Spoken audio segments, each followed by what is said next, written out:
So you've finished all of your quilt blocks and you're excited to get to the next step and finish your quilt. But first, you need to remember the very important step of trimming everything to the same size. Hi, I'm Andy, and this is True Blue Quilts, a place to enjoy, experiment, and excel as you quilt. And today, we're going to discuss the important reasons why you need to trim every time. And I want to introduce my brand new ruler. Let's get started. Since I don't have a row of quilt blocks ready for this demonstration, I'm going to try and show you what I'm talking about on the whiteboard. If you did not trim all your blocks to the same size, you may end up with this stair-step effect when you sew those blocks together, because some of them will be longer than the others. And this may only be an 1/8 of an inch or 1/4 of an inch. But if we're using that 1/4 inch seam allowance, then you lose all that fabric, which you would lose if you were trimming anyway. But the bigger concern is if you tried to adjust your fabric as you were sewing, and then you get a wavy or a slanted row or border on your quilt that just, it either does not lie flat, or it makes your quilt end up all uneven and wonky. So best recommendation is to trim all of your blocks. When you're ready for trimming or squaring up your blocks, it helps to have a ruler that is the exact size, because then you don't have to do any mental math tricks to find the center or the halfway point or any good markings. As you can see, this block is a little bit smaller than my ruler, so I want to find the halfway mark so that I can find a center point here, and it looks like it's at about 2 3/4 there. So I need to find that mark on my ruler, and I am going to just cut the two sides, anything that's beyond the edge of my ruler, because I've got it centered right there where it needs to be on that block. And so I will trim those two sides, get the excess away, turn it 180 degrees. So I took that top right corner, and that's now in the bottom left hand corner. And now I can use the full markings of my ruler. I said this was going to be a 5.5 inch block, so I put that 5.5 inch corner right on that bottom left, and then that 2 3/4 mark should be in the very center. And again, I can trim off anything that is hanging off of the edge.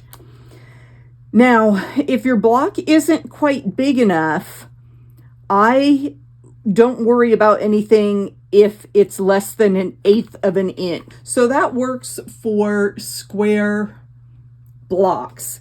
But with the little bit different block of the month, our blocks are rectangular, and I have a ruler that fits the width of that block, the long dimension, but this width is off. Now you see I was trying to work with some stickers on my ruler to give myself a visual reference, but that got a little bit tiresome. So I talked to my friends at a ruler company, and they helped me manufacture the little bit different ruler that is exactly 6.5 by 9.5, and I can use that to square up my blocks, and all the measurements are right there, really easy to see, and I can just quickly trim around the edge for this block. Now, one thing we do want to notice, I've got my 1/4 inch seam allowance is a dotted line here on the outer edge of my ruler. And I can see that I am going to lose some points here on my churn dash block. So whether that was not sewing the half square triangles exactly right, or what was going on there. So you can just use those measurements as a visual aid so that you minimize how much of the points are getting cut off. You can kind of adjust and maybe take a little bit more off of one and not quite as much off the other, and adjust that way. But this little bit different ruler works perfectly with our rectangular blocks, and once I trim everything up, then they'll all fit together really nicely. The other great feature of this ruler is that it has a patented easy grip coating so that my ruler stays in place and doesn't slide around. See how stiff that is? And I kind of have to peel the fabric away.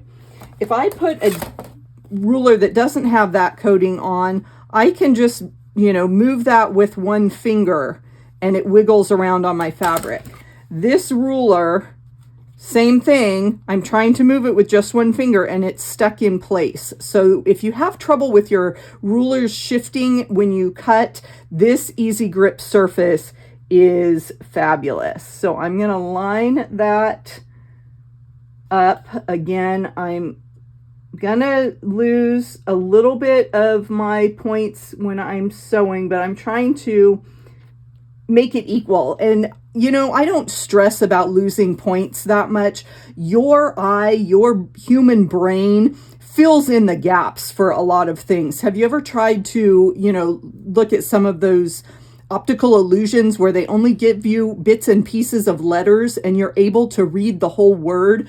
Your brain is pretty amazing. So we can imagine that the points are there, and unless your quilt was being judged and looked at really up close, looking for those mistakes, no one's going to notice in the grand scheme of things. So there we have our churn dash long dash block from the Little Bit Different collection, trimmed very nicely with the True Blue Quilts Little Bit Different 6.5 by 9.5 inch ruler.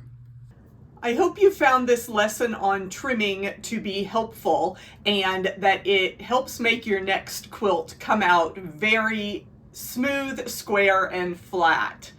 If you are interested in joining us in the Little Bit Different Block of the Month program, check out this video where I discuss the first few blocks.